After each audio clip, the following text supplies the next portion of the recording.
Hey there everyone, it's a Tuesday night here in the Mile High City, and I am back with another deck tech. Tonight I'm bringing you a grand overhaul of my mono white commander deck, now starring everyone's favorite Cenobite, Elesh Norn. For those of you unfamiliar with her, she made her debut in New Phyrexia, a set which arrived in May of 2011. She also saw reprints of Phyrexian Tech's Judge promo, and in the very recent Modern Masters 2. As part of a cycle, she's a legendary Praetor, for 5 colorless and 2 white. She comes packing a 4/7 body, vigilance, and she buffs your other creatures +2/+2 and debuffs your opponent's creatures -2/-2. Elesh Norn is definitely in the conversation as one of the best possible mono white commanders available. We do our best not to share the same commander in my playgroup, so when Elesh Norn recently became available to use, I quickly snatched her up. I've been running Darien as my mono white commander in this Dirtle soldier style build, but that deck just wasn't able to win, as Darien is just a really difficult card to use, requiring you to go out of your way to make use of his abilities. If you want to see that deck, it can be found here. The previous Elesh Norn deck in my playgroup was a token heavy build, so I really needed to think outside of the box to design something completely different, to make her my own. Recently I had listened to an episode of the podcast The Command Zone.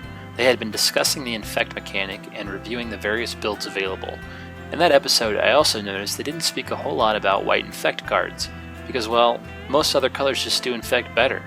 That's when inspiration struck. I took an initial dive into Gatherer and found just enough to maybe make mono white Infect work. My focus with this deck is full-on, full-throttle aggro. I wanted to utilize the strengths of mono white, specifically equipment support cards, powering a little Infector enough to take someone down in a swipe or two.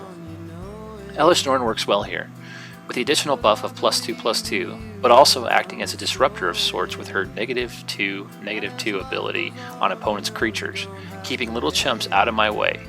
Backing this strategy, we're also running the best tutors in white and a massive amount of good old-fashioned artifact ramp. The first package we'll talk about here is the Infect package. It's important to note you'll want to draw at least one of these guys in your opening hand. Priests of Norn. Starting off with the white Infectors here, the extra toughness and vigilance on this guy makes him a defensive all-star. I also like that his casting cost is fairly reasonable. Shriek Raptor. This guy is pretty expensive to cast. The flying helps things feel a little bit more worth it, but I don't know. Not my favorite. Tine Shrike. Probably the worst of the white guys, but the flying helps you connect with your opponents, so I guess I can't complain too much. Los Leonin. This guy is a worker, cheap and gets out fast. Phyrexian Juggernaut. 2 swipes is all it takes from this guy, and with the amount of ramp we're running in this deck, we can probably get him out pretty early. Corpse Cur. A little bit of recursion built into Corpse Cur for a slightly larger casting cost. But our options are so limited with Infect guys that can fit this deck, he will have to do. Necropede, Plague Mirror, Icarcolot 3 guys I love to see in my opening hand. These guys work best with our strategy because they get out fast and apply early pressure. Easy to put a Bone Splitter on one of them and just start going to town. Last up, Contagion Engine. Not really a creature here, but it's part of the package because of Proliferate and finishing the job once we reach the mid-game. Now let's move into the equipment package. Stoneforge Mystic. First of the equipment tutors I'm running. She's so versatile in an opening hand. Light on ramp? Grab a Paradise Mantle. Need card draw? Grab a Sword of Fire and Ice. Ramping into Elesh Norn really quick? Grab a Grafted Exoskeleton. Relic Seeker. This new guy is a pretty good addition, at least early on. If you get him in your opening hand, hopefully you can get him out really quick and trigger his ability to tutor. Stonehewer Giant. Another dude just to grab equipments with. Since our goal is to power the Infectors, we can really use his ability in the pre-combat main phase, get an equipment, attach it, then attack. Tajnar Swordsmith. Another equipment tutor guy here. It's important to note that if you don't have enough mana to really get something big, you can just go get a Paradise Mantle or a Bone Splitter. Enlightened Tutor, one of the best cards in the deck. It allows you to access 41% of the deck for a single white mana. Strong. Steel Shaper's Gift. Equipments are such an important part of our strategy. to get what you need directly to your hand, that's just great. Fire Shrieker. Make our little guys hit 2 times. Sword of the Animist, an amazing addition to the mono white deck courtesy of Origins. A nice steady ramp engine if we can get it out early. Sword of Fire and Ice. This may be the best equipment in the deck, at least until I buy a Jit. Draws you cards and lets you shock somebody, if you can connect with it. Sword of Light and Shadow. A pretty good card in the deck. It allows you protection from black and white, which are obviously 2 of the larger removal colors.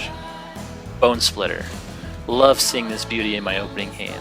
Really lets you apply some good pressure early on when paired with a cheap Infector. Dark Steel Axe.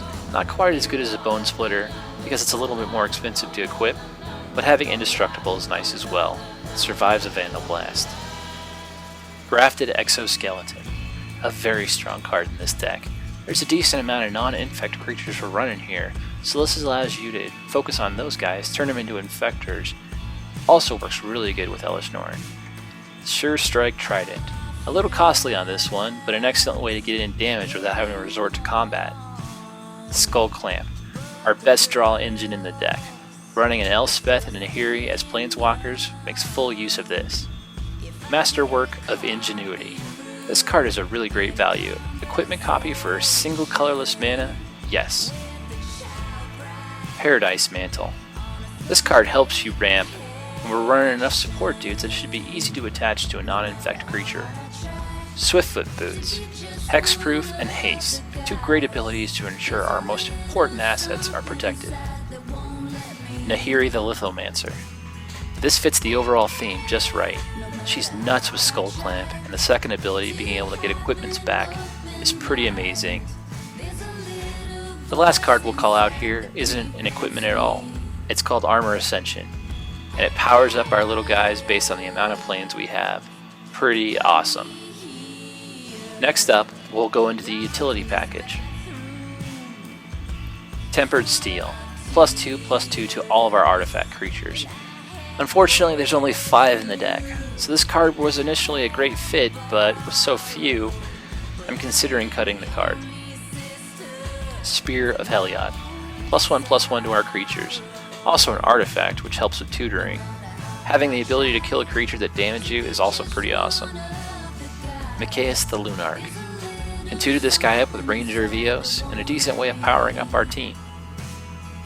Dictate of Heliod. +2/+2 to all of our guys. Slightly more costed.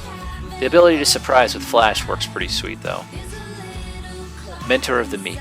Mono white is in dire need of card draw. With so few targets to work with in this deck, I'll probably be cutting this. Elspeth, Sun's Champion. 3 clampable dudes on this one. Also, the -3 works really well to keep larger dudes out of our way. Elspeth, Knight Errant. +1 here is good for a skull clampable target, also a chump blocker. The other +1 is pretty amazing, to give a little infector +3/+3 and flying to help him get through. Mind's Eye. The best draw card in the deck, so good at refilling your hand. Pure Steel Paladin. A perfect fit here. Making all of our equips cost 0 is strong, but the card draw while running 15 equipments is even stronger. Frontline Medic. In here for his indestructibility he can offer the team, but don't sleep on his X counterspell ability. It's often forgot about, and I've seen it change things in a game. Argivian Archaeologist. One of my favorite guys from the old school. Archaeologist is a great fit here, as he allows us to recur our artifact creatures and equipment from the graveyard. Ranger of Eos. This guy is simply amazing. He gains you 2 cards, and specifically in this deck, Weathered Wayfarer and Mikaeus the Lunarch. Citadel Siege. Really enjoying this new card here, specifically for the versatility it offers in tapping something down every combat phase, and also providing +1/+1 counters to our little infectors during the upkeep. Cataclysm. The last card in this package and the only board wipe in the entire deck. It fits decent because it allows me to keep a creature and an artifact.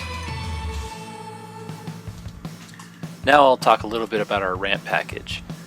I won't spend too much time talking on each card, but I'll say it's very important to have a lot of ramp in a mono white deck, maybe a little bit more than you would in any other deck. just because of how slow mono white can be. We need to make sure we can stay up with the pace of the game. So with that, Cold Steel Heart. Expedition map. This is a great one for getting Mishra's Workshop. Worn Power Stone. Gilded Lotus.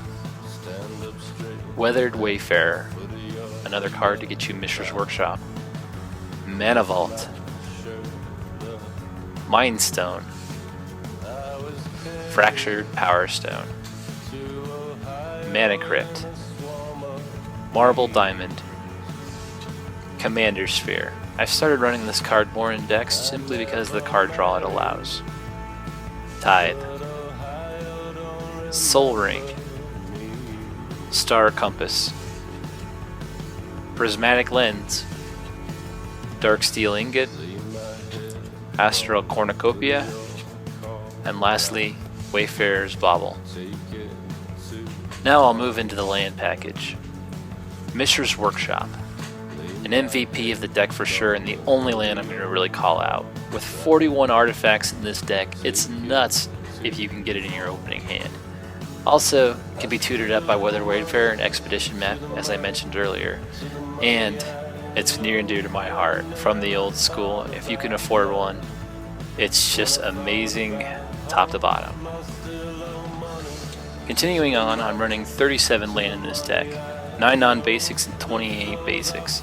I feel comfortable running one less than my standard 38 with the amount of rocks and ramp I have. Also, being monocolored helps, not having to worry about mana fixing. So there you have it. That's my take on mono white Infect. I played the deck a couple of times in live action over this past weekend and I was pretty impressed. Overall, I felt it applied very good early game pressure. Ultimately, it got messed up by a Wrath of God and a Vandal Blast, but those sort of things are to be expected when you're all in with the aggro strategy and in white. If I would change anything, I'd think about running more cards that grant indestructibility to protect our overall investment. Since the deck can struggle with drawing cards at times, we really need the stuff in play to remain protected. Without deviating too much from the theme, maybe a Soul of New Phyrexia and Rootboard defenses will be swapped in for Mentor the Meek and Tempered Steel. Still need to get a few more games in before I can confidently make those changes though. Well, that's it for tonight. Thanks everyone for taking the time to watch my video, and please share any comments or suggestions you may have regarding this deck. Feedback is always appreciated, so please speak your mind. Until next time, you kiddos have a great night. Thanks again.